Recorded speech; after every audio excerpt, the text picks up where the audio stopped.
1972, a young architect named Michael Reynolds was walking through a junkyard in New Mexico when he stopped in front of a pile of discarded tires. Hundreds of them, stacked high, rusting, rotting, going nowhere. Most people would have kept walking. Reynolds stood there and had a thought that would change the rest of his life and quietly challenge one of the most powerful industries on the planet. He didn't see garbage, he saw walls.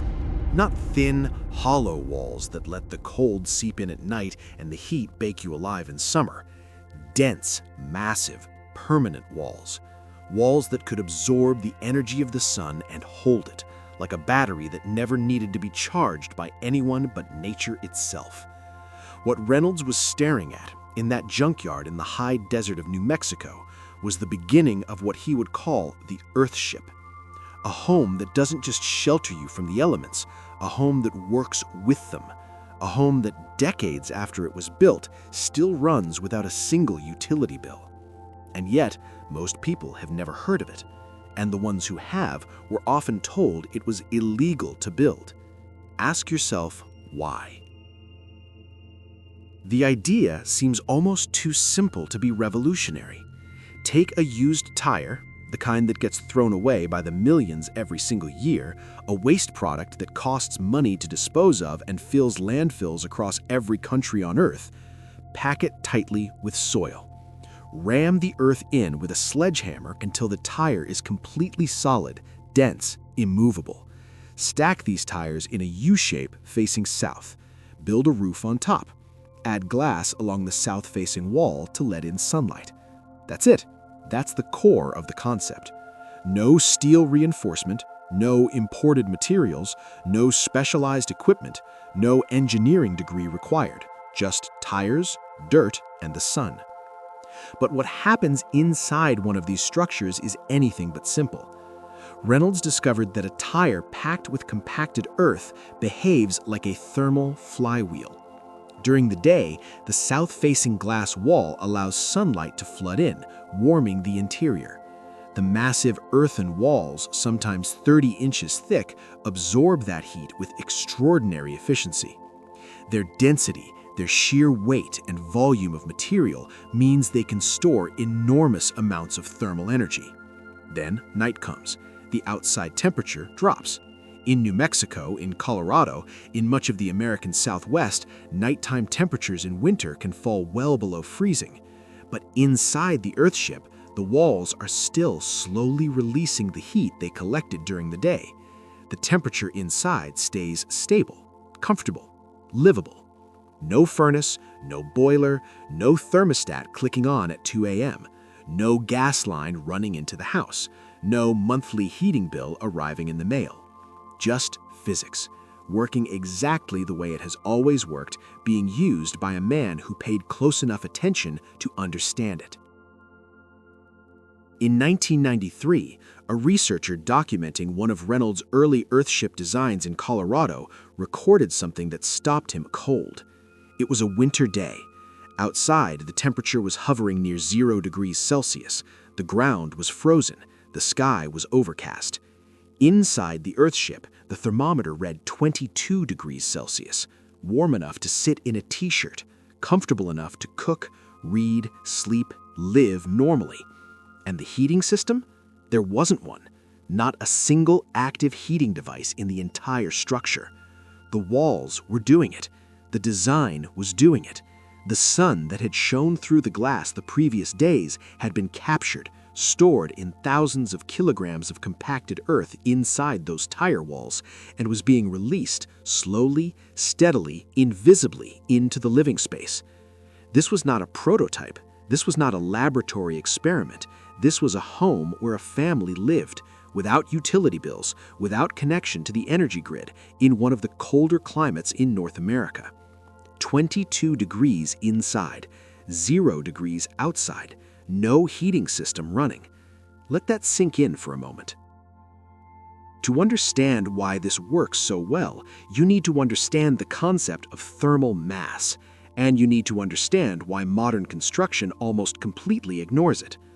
Thermal mass is simply the ability of a material to absorb, store, and release heat.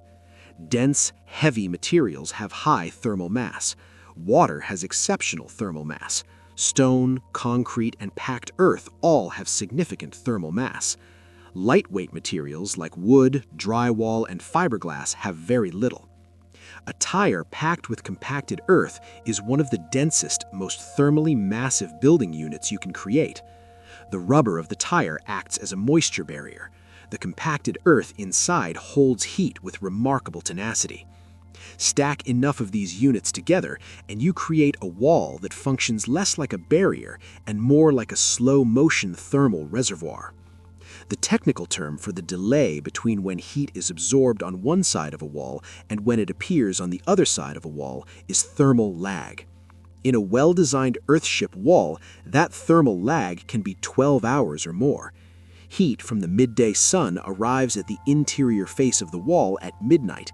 Heat from the afternoon sun warms your bedroom at 3 in the morning. The timing is perfect. The delivery is passive. The cost is zero.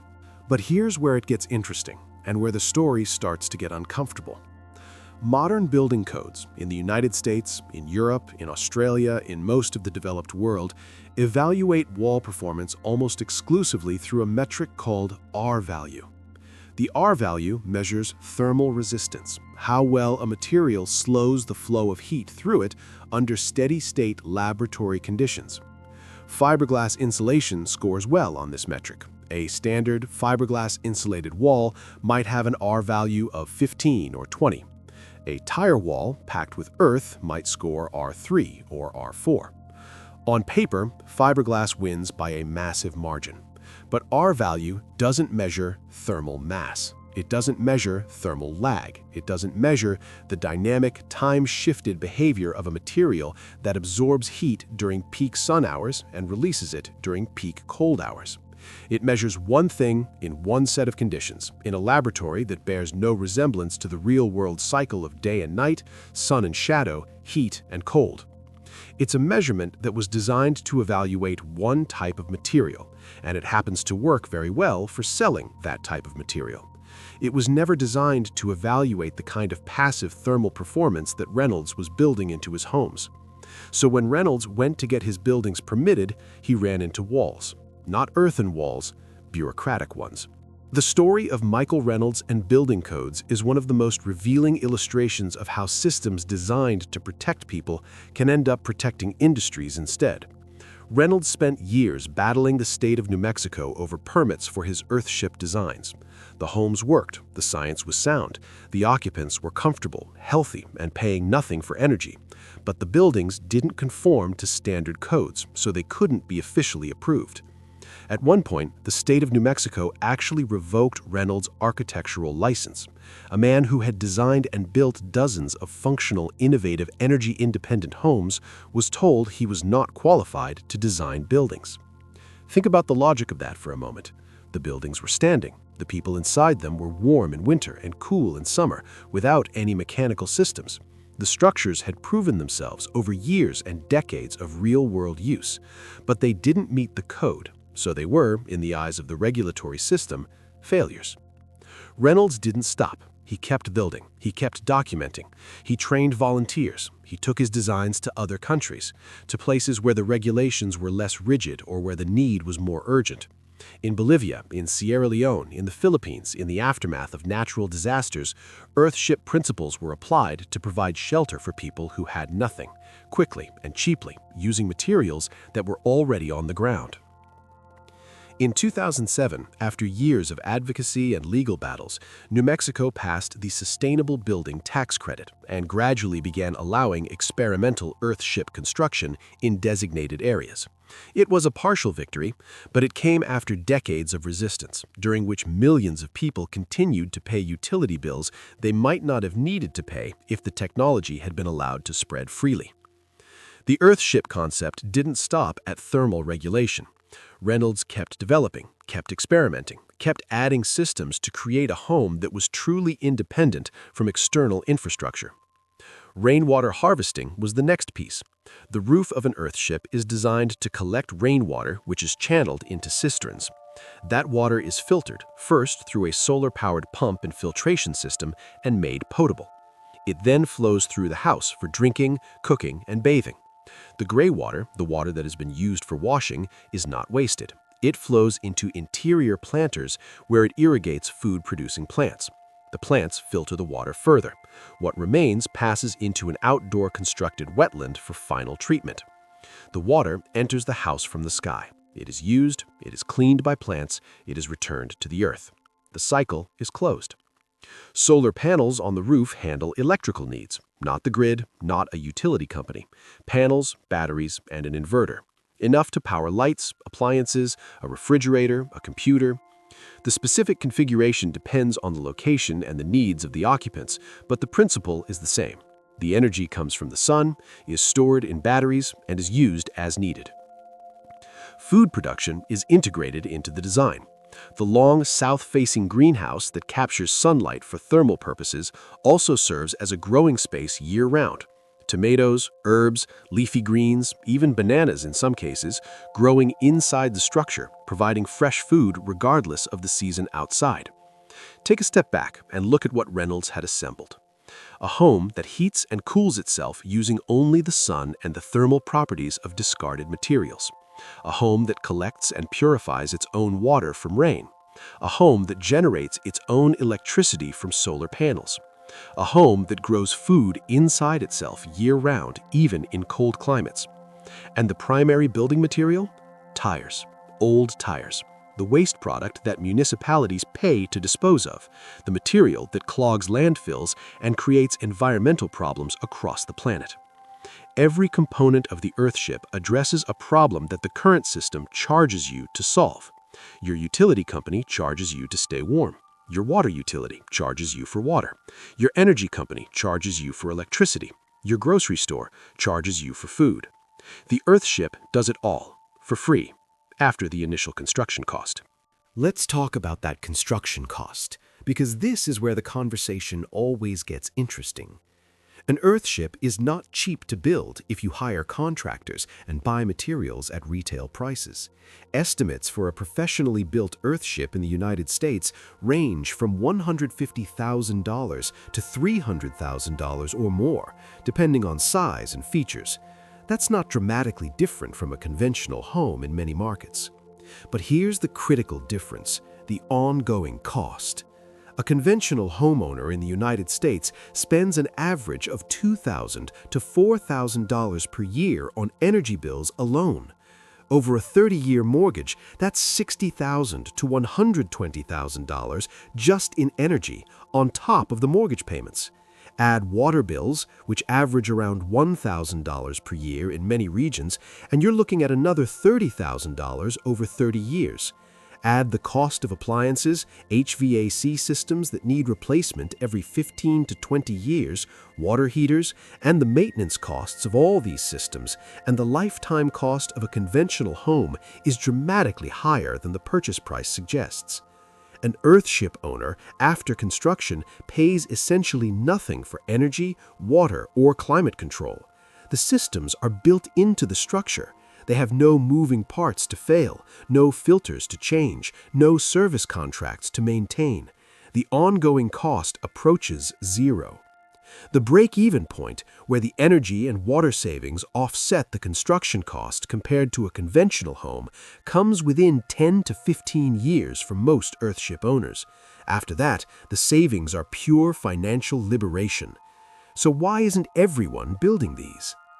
This is the question that deserves a direct answer, and the answer has multiple layers. The first layer is regulatory. As we discussed, building codes in most jurisdictions were not written with Earthship construction in mind. Getting permits for unconventional construction is expensive, time-consuming, and uncertain. Most people who want to build a home don't have the energy to fight that battle. They build what the code allows. The code allows conventional construction, so conventional construction is what gets built. The second layer is financial. The mortgage industry is deeply conservative. Banks lend money against appraised values. Appraisers compare properties to recent sales of similar properties. There are very few Earthships in most markets, so there are very few comparable sales, so it's difficult to get a mortgage for one. Without mortgage financing, most people can't afford to build one, even if the lifetime economics are clearly superior. The third layer is educational.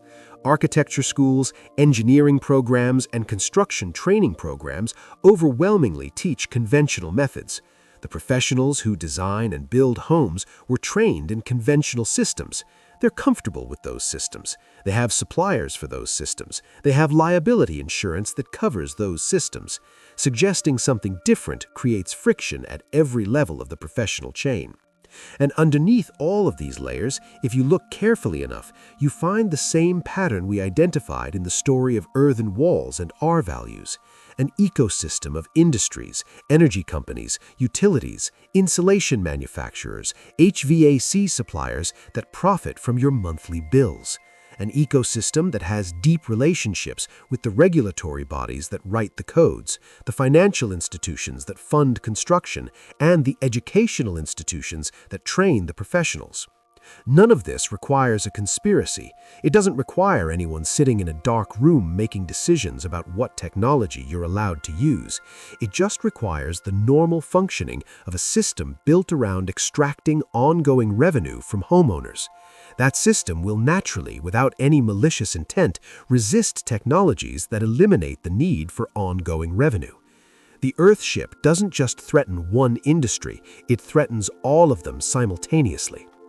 Michael Reynolds is in his late 70s now. He spent more than 50 years developing, refining, defending, and teaching his vision of truly sustainable housing. He has been called a genius and a fraud. He lost his license and got it back. He built homes in disaster zones when no one else could. He trained thousands of volunteers from dozens of countries. His company, Earthship Biotecture, continues to operate out of Taos, New Mexico. The Greater World Earthship community there has dozens of finished homes, some of them approaching 30 years old, all of them still running without utility bills, all of them still maintaining stable interior temperatures through the brutal New Mexican winters and summers. The physics hasn't changed. The technology works just as well today as it did in 1972. It works better, actually, because decades of refinement have optimized the designs, improved the water systems, and increased the electrical capacity. What has changed is the urgency. Energy costs have risen dramatically in the past decade. Climate change is making temperature extremes more frequent and more severe. Water scarcity is becoming a reality in regions that once took water abundance for granted. The cost of living, and specifically the cost of maintaining a home connected to all the utilities that modern life is assumed to require, is becoming genuinely unaffordable for a growing portion of the population. The Earthship offers a way out. Not a comfortable, familiar, conventional way out, a radical, unconventional, physically demanding, bureaucratically challenging way out, but a way out nonetheless. You've heard this story now. You know that a man found an answer in a junkyard 50 years ago. You know that the answer works, has been proven to work for decades on multiple climates, on multiple continents. You know that the barriers to this technology are not technical. They are regulatory, financial, and institutional. The question is what you do with that knowledge. At minimum, you can share it. The more people who know this technology exists, who understand why it isn't mainstream, and who begin asking the right questions of their local representatives, their banks, their architects and builders, the harder it becomes to keep the barriers in place. At most, you can build one. It won't be easy. It will require fighting for permits in most places. It will require finding land where unconventional construction is allowed. It will require learning new skills or finding people who have them. It will require a kind of commitment that conventional home building doesn't ask of you. But on the other side of that commitment is a home that asks nothing of the utility companies, nothing of the energy grid, nothing of the monthly billing cycle that currently structures the financial lives of most households on the planet. A home built from discarded tires and earth. A home heated by the sun and cooled by physics. A home that collects its own water from the sky and grows food in its living room. A home that was declared illegal for decades by the very systems it makes unnecessary. They didn't want you to build it because they needed you to need them. Now you know that you don't. What are you going to do with that?